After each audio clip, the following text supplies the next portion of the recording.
I did get hit one time by, but I don't want to talk about that, but I did get hit one time by That's not fun.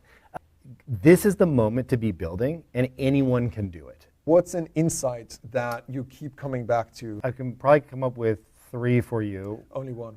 Only one, really? I've got 3 short ones that are amazing. If you can truly do that, you can break molds all over the place and come up with new and exciting ways to change the world. When I was a kid, one of the hardest things for me to do in class was admit that I Hi everyone, I'm here talking to Kevin Rose, who most of you probably know as the founder of Digg. What is your show about, and in particular, who should listen? Yeah, I mean, historically, one of the things that I've loved to do is just be on that forefront of all things technology. So I've been a technologist for my entire career, and I have some gray hairs now, so that's been quite some time. I've been through all the different bubbles and bursts and booms and all of that, and one of the things I love is finding that next thing before it pops off. So finding that thing that we'll all be talking about 2-3 years from now and exposing my audience to it as early as possible. And thankfully, through the years, I've had a pretty good track record of having guests on that are talking about their next big thing. And that, to me, is a way to kind of stay ahead in the game of life. I mean, things are evolving so quickly with AI and everything that's going on. I want to make sure to cover that and bring all of my listeners up to speed so that they can live, a healthy, productive life, and as this kind of world rapidly evolves. Is it correct to assume that it's mostly about tech?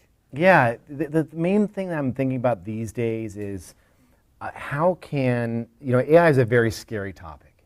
It's going to disrupt a ton of jobs, but it's also can help us out in terms of productivity, new things that we may want to dip our toes into for the very first time. It meets us where we're at knowledge-wise. And so there's both the kind of, fearful side of things, but also if we embrace this early and we get involved in it, and we think of it as a tool to make us more efficient and allow us to explore new ideas and new ventures, then we can really benefit from this swing in that direction. So the next, I would say, at least the next few years are going to be focused on how can I bring everyone along for that ride and show them in the world of AI, in the world of technology, what they should be paying attention to so they get ahead of that curve and really thrive. Now, I got to know you, I think, like a year ago or something like that. A year and a half, something like that, yeah. Like, I got to know you as this extremely positive person who wants to help people and just gets excited about things. I get very excited about things. Can you tell our listeners or all of the Snipd users, who are you, what drives you? You've done so many things. You've been an entrepreneur, you've been a VC, been a podcaster. What drives you and what gives you this motivation to, besides all of these projects, now start this podcast again? Yeah, I mean, it is such a magical time right now where, and part of the reason, so I was a venture capitalist for the last decade or so. And so I started my investing career at Google Ventures. We had a $300 million fund every year that we had to go out and deploy. And then I went to True Ventures. We were managing a little over $3 billion in capital, investing in great companies like Fitbit and Peloton and all of that. And I finally realized this is the moment to be building, and anyone can do it. And that is, it's democratizing the idea that we can all be builders in the technology space. And so, 5 years ago, you'd have a buddy come up to you and say, hey, I got an idea for an app. Who's going to do this for me? And you're like, oh, God, here we go again. It's going to cost you 75 grand, and go talk to this person. I don't think it's a good idea. And now that can literally be done in less than a half a day just by knowing how to work with the technology in the right way. So for me, I get really excited about this moment in time and what it's going to unlock for everyone. And I realize, in my podcast on the Kevin Rose Show, I've had, Elon Musk on the show. I've had Jack Dorsey, the founder of Twitter. I've had, a handful of Fortune 500 CEOs on the show at this point. And one of the things that I realized is that they were all tinkers. They all played. They didn't know what they were onto something and actually much later. So they just had a random idea that they wanted to try. And they all failed so many times. And failure is just truly admitting that you've learned something new. And I think the more that we can show people, these are the tools to use, here's how to fail, here's how not to beat yourself up about it, and get back on the horse and ride again and try again. And you can have multiple shots on goal for pennies now, when it used to cost you tens of thousands of dollars to get anything off the ground.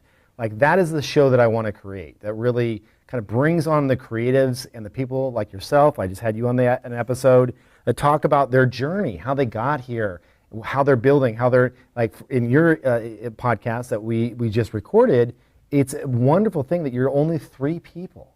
That's amazing. And now I would say that you're probably punching at like a 15 or 20 person team because of AI, right? And that probably wasn't the case just a couple years ago. Yeah. And so that's just so amazing of a story to tell, and an ongoing story that needs to be told. And so that's the reason for the podcast. I also started an incubator called Basic Intelligence that is all about, kind of eating our own dog food, and that we're going off and building all these little apps and ideas. And they're all wildly different and crazy and creative and fun. 75% of them will fail, and that's okay. But this is the time to go out there and be building and be in the trenches with everyone else. And that's what the podcast is going to bring to the table. Cool. That sounds very interesting. And in general, I also believe that this whole story that's happening with tech and AI, it needs more storytellers. Yes. Because I realize there is a lot of potential negatives happening with AI or in the future. And I sort of feel like right now we're in this phase where that dominates the story, at least the mainstream story. But there's this other side to it, this positive side to it, and I feel like the builders in this space, they're so optimistic, and they see a very bright, positive future that we can build as a society, not just for the 1%, but like that makes the world better for everyone. So I'm really happy about hearing more people trying to tell that side of the story. Yeah, I think there's 2 sides of this. One is it's really insanely disruptive, and that I can't think of an industry that doesn't get touched by AI in some way that will trim and make it more efficient and will trim jobs and ultimately create job loss. But at the same time, those same exact tools that are creating that loss can enable us to pursue new passions and new ideas and new projects in ways that we never could have before. So, a couple examples of this for me personally is I actually have used AI and its video capabilities to turn me into an electrician. And so I went and rewired my entire house and showed it, and it was pointing out correctly which wires to touch and not touch and how to turn things off. And I would have paid someone, $1,000 to go do that, and I was able to solve that by myself. And it also explains. And you survived. And I survived. I did get hit one time but I don't want to talk about that, but I did get hit one time by the current that I did not turn off. That's not fun. But it can also bring you up to speed on things and teach you new crafts as well. So, I don't know about you, but when I was a kid, one of the hardest things for me to do in class was admit that I didn't know something and raise my hand and look silly. Because you'd be sitting there and you'd be in a class and be like, I don't quite understand this piece of the math, or I don't understand this subject matter, and I don't want to raise my hand because then I'm the one that looks like I'm. And I can go in now and have these conversations with AI, and it can be something as serious as explain quantum computing to me like I'm a 9th grader, or it can be something as fun as, hey, I'm looking to get into pottery for the first time. How can I get started? And that's the beauty of it, is it'll meet you where you're at and unlock new doors for you to open up and have fun with. You've interviewed a lot of people on your various shows that you've done over the over your podcasting career. Yeah.